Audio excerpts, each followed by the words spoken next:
Bom dia, que a graça e a paz do nosso Senhor Jesus Cristo vivo venha guardar a nossa mente, nosso coração neste dia, amém? Hoje para mais um devocional, domingo, daqui a pouco a gente já está indo para o Café com a Palavra, lá no Ministério Fogo e Luz, aqui do bairro Padre Libério. Quero convidar você que tá vendo aí, ou que vai ver esse vídeo há tempo. O café começa às 8h30, mas nós vamos tomar um café juntos ali e o estudo começa às 9h e é uma bênção, amém? Hoje na leitura bíblica diária nós lemos 3 capítulos novamente, que são o capítulo 34, 35 e 36 de Gênesis.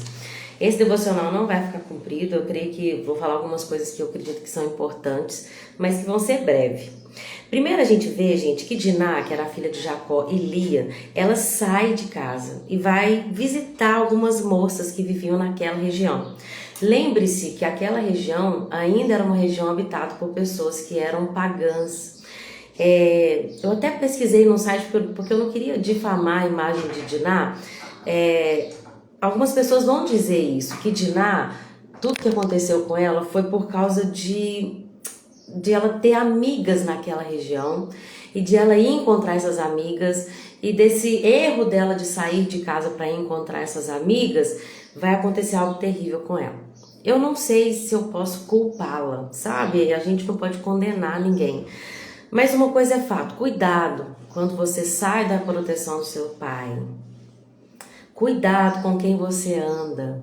Eu não sei quem eram essas amigas de Diná, mas com certeza elas não faziam parte do povo de Deus, porque elas não eram da sua própria família. Diná estava habitando numa terra estrangeira e quando ela sai de casa para visitar essas moças que viviam na região, algo terrível acontece com ela. Eu não quero dizer aqui que as coisas terríveis só acontecem por causa das nossas atitudes. Não quero dizer que as mulheres só são abusadas por causa da roupa que elas usam. Eu quero tentar trazer princípios práticos para aplicação para a nossa vida. E quando eu estava lendo, eu pensei, poxa, por que Diná saiu para visitar essas amigas? Por que ela saiu para visitar essas moças? E levando para o contexto espiritual, amém? A gente tem que tomar muito cuidado. Primeiro com quem a gente anda, com quem é nosso amigo. E muito cuidado para a gente nunca sair da proteção do nosso pai. Nunca sair de casa. E quando eu falo casa, não é da nossa casa física. A gente nunca pode perder esse lugar onde Deus mora. Que na verdade Deus mora dentro de nós. Nós somos a casa. Nós nunca podemos perder isso. Nunca podemos perder esse lugar de proteção do nosso pai. Porque quando Diná saiu de casa para visitar essas moças, ela ficou desprotegida. Então, eu não sei, sabe, se Jacó deu permissão para ela. Mas uma coisa que eu quero dizer para você é que tudo que a gente faz sem a permissão do nosso pai e das autoridades, dos pais que Deus colocou sobre a nossa vida, quando a gente sai desse lugar, como quando a Cecília, por exemplo, me pede para fazer alguma coisa, eu falo não. E aí ela faz e acontece alguma coisa. Por quê? Porque ela saiu desse lugar de proteção espiritual, da autoridade que Deus colocou sobre a minha vida. Na minha vida sobre ela. Então, quando você, por exemplo, pede aos seus pais, né? Se tem algum jovem assistindo aqui, uma jovem, eu quero namorar aquele rapaz. Se seu pai e sua mãe disse não, e você continua e insiste nesse relacionamento, você sai da proteção dos seus pais. Você sai de um lugar onde eles te cobrem. Quando seu pastor te aconselha a fazer uma coisa e você não escuta o conselho dele, não estou falando que o conselho de qualquer homem está acima do conselho de Deus, mas a gente tem que entender que Deus derramou uma graça sobre as autoridades sobre a nossa vida, que estão sobre a nossa vida. Então, quando a gente sai desse lugar de proteção da autoridade, a gente está num lugar de perigo. Então, cuidado. Eu sei que o Espírito Santo que revela a cada um como vai aplicar isso, então eu creio que Deus vai te revelar também. Mas entenda uma coisa, não saia dessa autoridade. Não faça nada sem que a autoridade na sua vida te dê essa proteção. E se a autoridade estiver errada, então ore para que Deus revele para ela. Então ore para que Deus te ensine como você vai fazer isso sem desonrar quem é a autoridade sobre a sua vida. Porque quando Diná saiu de casa e foi encontrar essas moças daquela região pagã, o príncipe daquela cidade a viu, gostou dela, a violentou e depois disso se apaixonou por ela. Gente, você abusa de uma pessoa e depois você se apaixona e fala, agora eu quero casar com você, gostei. Misericórdia. Aquele homem, Siquém, que era o filho de Amor, eu não sei como é que é a pronúncia, né? Que é com H, Amor, vou falar Amor. Siquém, que era filho de Amor, ele se apaixona por ela e ele começa a falar pro pai, consegue essa mulher pra mim, que eu quero essa mulher. Sabe, toda essa obsessão, gente. Toda vez que alguém é obcecado por outra pessoa, essa obsessão é maligna. Lembra que a gente falou dos casamentos estrangeiros? O diabo tá sempre tentando introduzir isso. Eu me lembrei de Balaão agora, que a Bíblia diz que Balaão, quando ele não conseguiu amaldiçoar o povo de Deus, ele começou a colocar a idolatria dentro do povo de Israel, levando com que o povo de Israel se casasse com mulheres estrangeiras. Mulheres que iriam fazer com que aquele povo pecasse contra Deus. Olha a estratégia de Balaão. Olha a estratégia de Balaão. Deus vai falar isso lá em Apocalipse. Que Abraão, a estratégia dele era fazer com que o povo se contaminasse quando eles se casassem com essas mulheres. Então isso é muito sério. O diabo está tentando destruir o povo de Deus. O diabo está tentando fazer com que eles se misturem com pessoas que não têm a mesma harmonia, a mesma fé que eles. E isso faria com que eles se desviassem.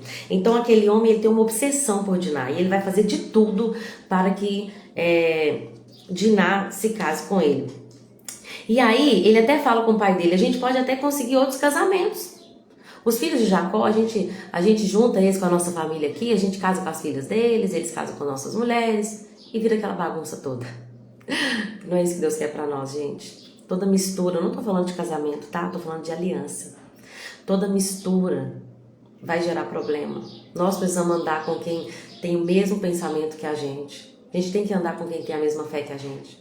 É por isso que a igreja não salva ninguém, mas todo mundo que ama Jesus está encontrando lá dentro da igreja. Porque são as pessoas que vão andar conosco.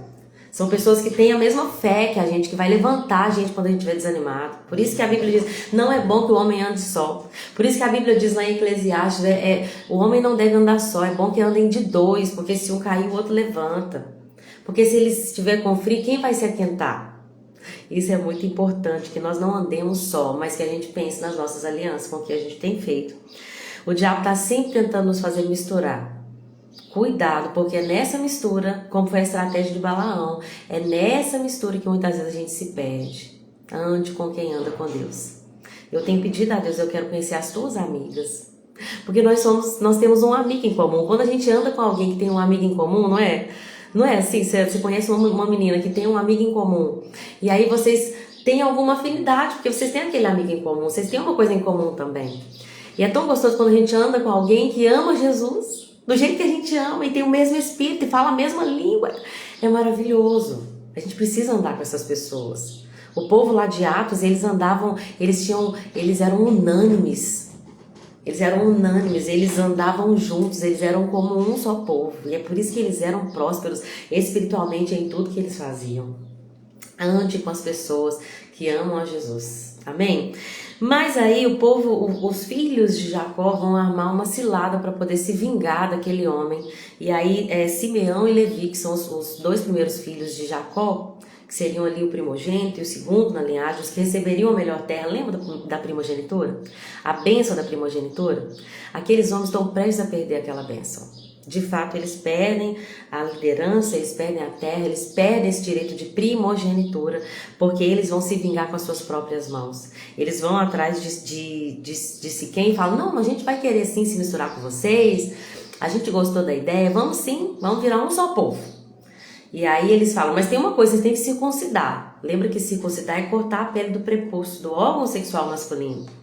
Com certeza, sem anestesia, sem analgésico, eles passavam por uma recuperação mais lenta do que a gente. Com certeza eles tinham analgésicos naturais, mas imagina só que eles estão fazendo uma trama aqui. Eles estão falando assim, ó, vocês vão fazer isso, vão passar por essa pequena cirurgia e nós vamos aceitar vocês. E o que eles estavam tramando quando eles estiverem no dia mais difícil, no dia da recuperação mais dolorosa, a gente vai entrar e vai matar todos da cidade. E foi isso que eles fizeram. Que covardia, né? Talvez você diga, mas eles mereciam. A gente não paga mal com mal. A pessoa errou com você, você vai errar com ela? Mas foi ela que errou primeiro. Deixa que Deus é justo juiz. A vingança é minha, diz o Senhor. Está lá em Romanos esse texto. Minha é a vingança, diz o Senhor. A gente tem que parar de querer vingar com as nossas próprias mãos. Mas a pessoa merece, então Deus a julgará. Porque quando a pessoa errou e está aqui, num lugar de condenação. Se você errar porque ela errou, você também vai receber condenação. Você também vai receber consequência. Fica aqui, ó, no seu lugar. A Bíblia diz: sujeite-se ao Senhor, humilhe-se diante da poderosa mão do Senhor, porque ao tempo dele, Ele vos exaltará. Não precisa buscar vingança com suas próprias mãos. Deus é a sua vingança, Deus é justo juiz e Ele cuidará de todas as coisas para que todas as pessoas paguem. A Bíblia diz: todos vão pagar diante do trono de Deus, todos vão prestar contas. Deixa a vingança na mão do Senhor, porque Ele não falha. E perdoe a todos a quem você tem que perdoar. É claro que a justiça tem que ser feita. Uma pessoa que comete um crime tem que pagar, tem que ser denunciada, tem que ir para a cadeia. Mas se é uma ofensa, nós temos que entrar nesse lugar onde a gente não deixa que a ofensa nos leve a pecar. Se alguém pecou contra você, você não tem que pecar contra essa pessoa. Porque o pecado te afasta de Deus, não vale a pena. Não vale a pena. Descansa no Senhor. Ele é um justo juiz. Amém? E aí a gente vê, o capítulo 35 é um capítulo muito lindo isso, que Jacó tá ali, e olha que Jacó no capítulo 34 deu uma desfalecida, porque quando ele vê o que os filhos dele fizeram, ele vai falar assim: vocês arruinaram a minha vida, agora o povo vai exterminar a minha família. A gente sabe que Deus não iria deixar a promessa dele, então Jacó dá ali uma balançada. Agora nós estamos lascados. Vocês conquistaram inimigos para mim, agora acabou tudo. Mas não é isso que Deus tem para nós. Quando Ele tem uma promessa, Ele tinha uma promessa na vida de Jacó. Que foi, os filhos deles fizeram aqueles erros lá e eles vão pagar. Simeão e Levi vão pagar. Lá na frente a gente vai ver que eles vão pagar. Mas Jacó, não se preocupa, Jacó. Deus tem promessa na sua vida, ó. Deus prometeu, e aí Deus vai reavivar essa promessa no coração de Jacó. Deus fala para Jacó: você vai voltar para Betel. E Betel significa casa de Deus. Jacó, volta para Betel agora. E aí Jacó chama todo mundo que está lá e fala com ele: vamos jogar fora todos os nossos ídolos e vamos nos purificar para voltar para a casa de Deus, que é para Betel. E a Bíblia diz, gente, que o terror se espalhou por aquele povo, por aqueles vizinhos. Ninguém ousou levantar a mão contra aquele povo. Quando Deus te manda para um lugar, Ele paga a conta. Quando Deus quer que você faça alguma coisa, você se posiciona para fazer, você não precisa se preocupar com segurança, com recurso, com proteção. Deus enviará o necessário. Aonde a família de Jacó ia passando, assim como aconteceu com o povo de Israel, aonde eles iam passando, as pessoas ao redor iam temendo. Eu lembro de Raabe.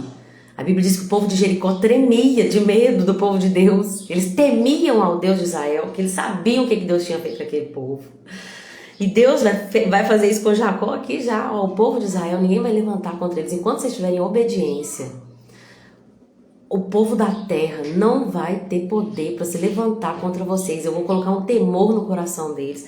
Gente, nós não precisamos nos preocupar com nada. Nós não precisamos nos preocupar com nossos inimigos. Eu gosto de falar que quando a gente vê lá a oração do Pai Nosso, às vezes a gente fica tão preocupado com a ação do inimigo. Na oração do Pai Nosso, livra-nos do mal é a última frase. Mas livra-nos do mal, amém. Tem também aquela parte da adoração que nós gostamos de colocar, porque teu reino, o poder e a glória para todo sempre. Mas Jesus já não começa falando: Senhor, estou colocando aqui diante do Senhor os discípulos, eu já te peço, livra de toda a ação do maligno na vida deles. Não, isso vai acontecer só lá no final. Jesus começa com adoração, Jesus começa com louvor. Depois Ele vai fazer as petições, Ele vai nos ensinar a fazer nossas petições, que é do perdão, do pão diário. Mas só no final Ele fala: livra-nos do mal. Porque, gente, quando a gente está no lugar de proteção espiritual, lembra que eu falei da proteção espiritual? Quando a gente está nesse lugar de proteção espiritual, guardados debaixo dessa proteção em obediência, então nós estamos guardados de todos os inimigos ao nosso redor. Lembra-se que nossos inimigos não são carne e sangue, não são pessoas, né? É o diabo e seus anjos. E aí Deus confirma que mudou o nome dele, e Deus fala uma frase para ele: seja fértil e multiplique-se. E ele levanta ali um altar de adoração, e eu tenho que ir para a igreja agora. Mas só sobre essa palavra, seja fértil e multiplique-se, é a mesma palavra que Deus vai falar lá em Gênesis 1. Para os animais, para as plantas e para o ser humano. Seja fértil e multiplique-se. Seja fecundos e multiplicar em outras traduções. Essa frase, gente, seja fértil, significa dê fruto. Quer saber o segredo para multiplicar? Quer saber o segredo para multiplicar? Em todas as áreas da sua vida, dê fruto. Dê fruto e multiplique. Como que uma árvore multiplica, gente? Quando ela tem o fruto, dentro do fruto tem a semente cai no chão e ela produz a 100, a 30, a 60 e a 100 por um. Olha que interessante. Deus falou muito comigo quando eu li isso em Gênesis 1. Quer multiplicar, Lorena? Seja fértil, dê fruto. E qual que é o fruto? O fruto do Espírito é amor, alegria, paz, longanimidade, bondade, benignidade, mansidão, domínio próprio. Isso é o fruto. Dar fruto, gente, não tem a ver com nossos dons, com multiplicar nossos dons, nossos talentos, como nós produzimos para Deus. Dar fruto é ter Deus dentro de nós, o Espírito Santo dentro de nós e viver em amor e alegria, em abundante paz. Toda vez que você der fruto pelo Espírito Santo, você vai multiplicar. Amém? Kátia, bom dia. Amém. Que Deus abençoe o seu domingo. Todos que passaram por aqui, que passarão por aqui, que essa palavra possa ser viva, vem queimar no nosso coração. Fique com isso guardado. Seja fértil e multiplique-se. Dê fruto para o Senhor e multiplique tudo aquilo que Ele colocar na sua mão. Amém? Deus abençoe o seu dia. Bom domingo. Louvado seja Deus por mais um dia. E até amanhã, se assim o Senhor permitir. Amém? Tchauzinho.